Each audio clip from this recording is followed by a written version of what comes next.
Hello, in this video, I'm going to talk about a critical reflection on my e-portfolio for digital ELT classroom at King's College London. So there are four things that I'm going to explain. The first one is the strengths of my e-portfolio. The second is the weaknesses and how I could remedy them. The third is about what might be missing from my e-portfolio. And the last is the things that I could have done differently to improve my e-portfolio. But before I move on to the first point, I'm gonna say that I'm quite satisfied with my work, with my project after finishing this e-portfolio, because I think it benefits me a lot to become a good reflector. I think the idea or the concept behind e-portfolio is in line with the theory of social constructivism by Vygotsky, in which a good process of learning is when students construct their knowledge themselves rather than having information presented by the others. So this is in line with what I did during the weekly reflections, because I developed lots of ideas rather than being, feeded by the tutor itself. So now let's get started from the first point, which is about the strengths of my e-portfolio. So I'm gonna say that I'm really proud of myself in terms of designing my e-portfolio because it looks professional, it looks neat, and then the thing that I really like the most is when I use consistent font type and then consistent font size. You can see here from different pages, like here in home, my home pages. And then if you go on to reflections, they are all the same and consistent in terms of font type, and then also how I divide the paragraph and etc. It's all the same. For example, here again. Okay. Well, however, there is also some weaknesses. There are also some weaknesses, like if I go here onto the reflection section, you see here the word count or the length of the paragraph. It's not consistent between one question into another question. You can see here topic 1.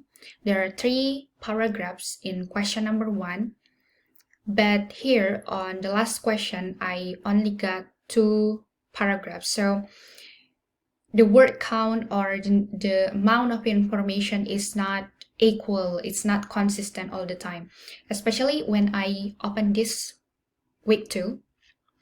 You see here the first question, I only get a very short answer, which is really significantly different from the other question. So I wish I could have done better in this to solve this issue by developing more ideas to my answer that I consider is quite shorter than the others. For example, here question number 1, I think I could have developed more ideas here so that the number of paragraphs could be the same as the other questions.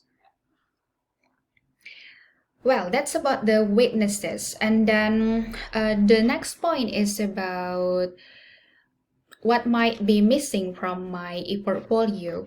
So I want to explain this. I want to address this question by referring on activity 6, which is about teaching online. So as far as I remember, we didn't manage to have a proper discussion in this topic, which is about teaching online, in our session with our tutor, because we haven't discussed deeper about the use of Edmodo. So Edmodo becomes the key topic based on the key readings, based on the articles and papers on kids. But when it comes to the activity, the tutor asked us to develop a lesson plan which is to be taught online using Microsoft Teams for students in the university at the University of Bristol.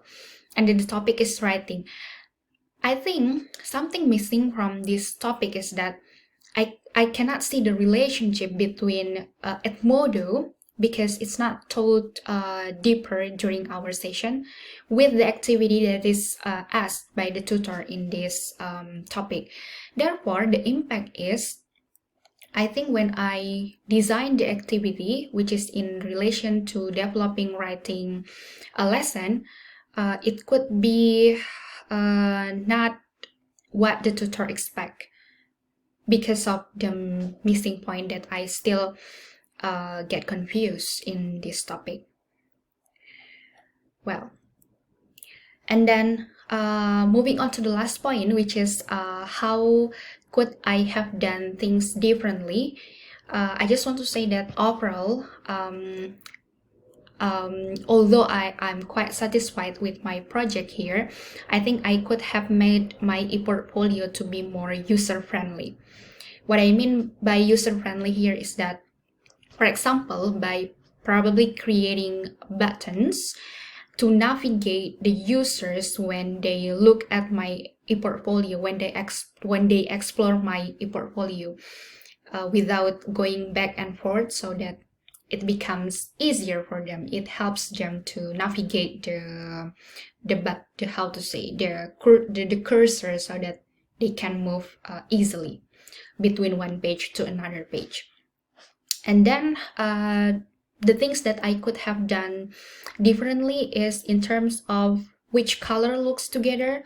I've tried my best to mix and match the color like here, but I'm not sure if it looks good together. So I really like and love aesthetic looks, but it's just myself that I'm not competent enough to mix and match the colors so they can be combined and look together.